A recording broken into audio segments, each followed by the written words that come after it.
So having is a clause after which you put some logical expressions. So, but it's different from where, because where is used to filter based on the values of certain columns, whereas having is used to filter based on the output of aggregate functions.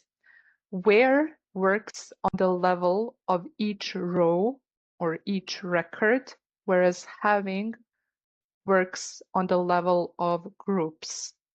So having is most commonly used in conjunction with aggregate functions that we just went over.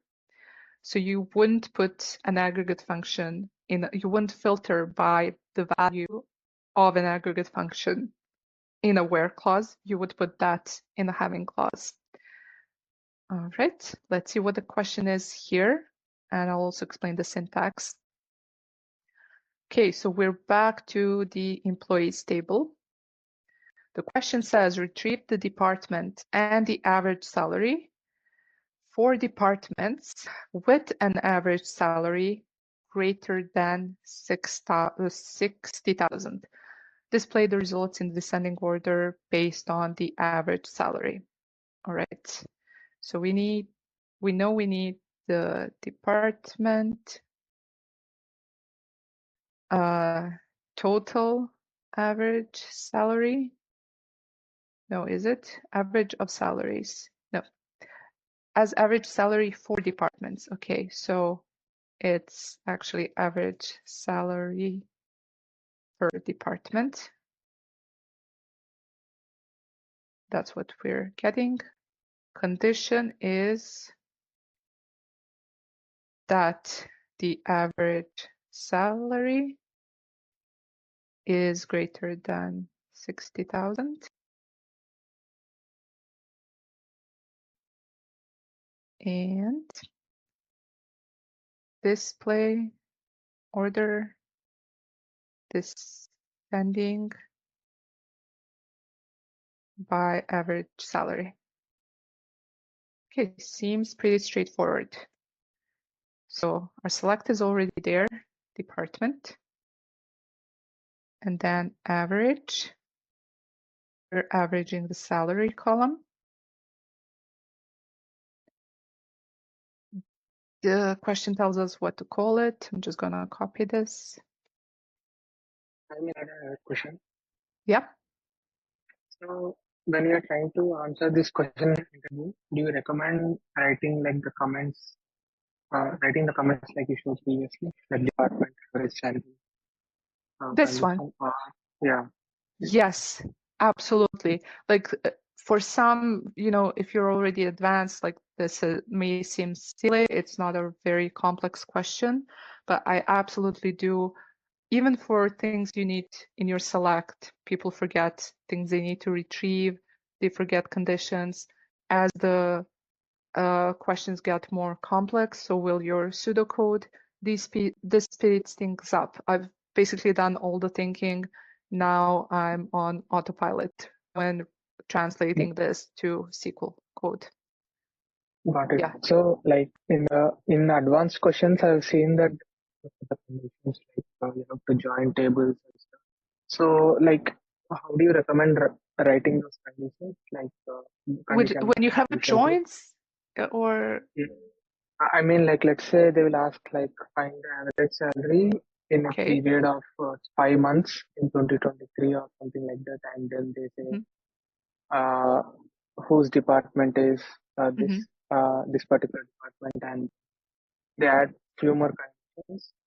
And so, how do you recommend adding conditions? So you want to just make sure they're all there, so that like the interviewer will understand that the thought process is good, or okay. I didn't catch one part. Do I recommend adding what? Adding more conditions, like writing conditions, like line Absolutely. number 5. Writing more conditions. And this is another reason this is simple is because we have one table.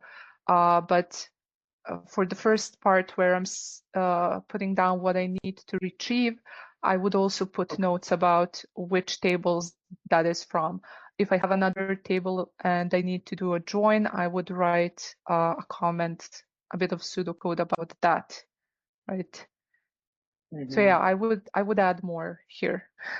If there's more complexity here, there would be more information here for sure. Oh, nice. So that would be helpful, right? Like during coding.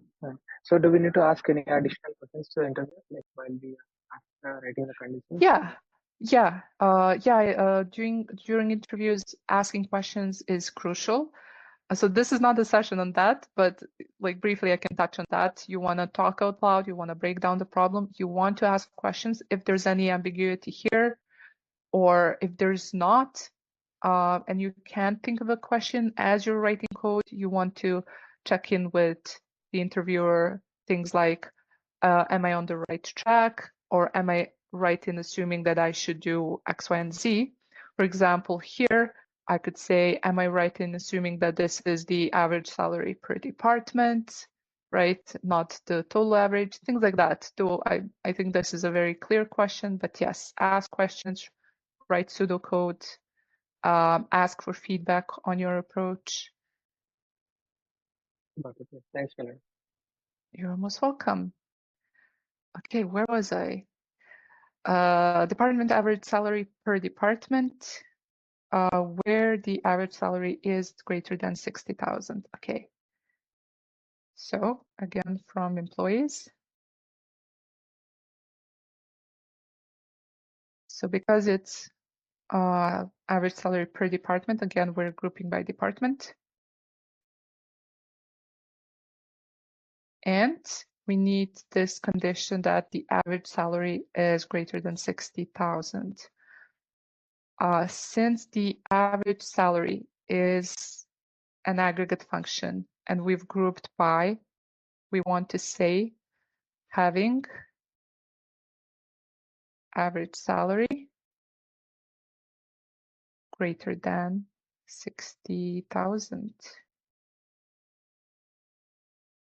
Right. Let's run this. I think it should work with the alias. Let's see. It does. So having is much like where. You can just think of it if you're using it in a query where the aggregate function was defined and you're filtering by that aggregate function, use having, not where, right? Because where is on the row level, this is on the group level. So a group has something and we're filtering by that. If I put where, you would get an error. Let's try it. So it says unknown column because of the order of the operations. When you've selected the department grouped by, you want to filter by this column, it doesn't know what it is. And you might think, well, maybe it doesn't see the alias, let's put the actual aggregate function. And you're going to get another error, which would be invalid use of group function. You see, because you can't put the aggregate function here. Okay, so this is correct. I believe you missed the descending order. Thank you, Roberto. I did. Somehow it worked. It definitely did. Order by average salary, descending. Yep.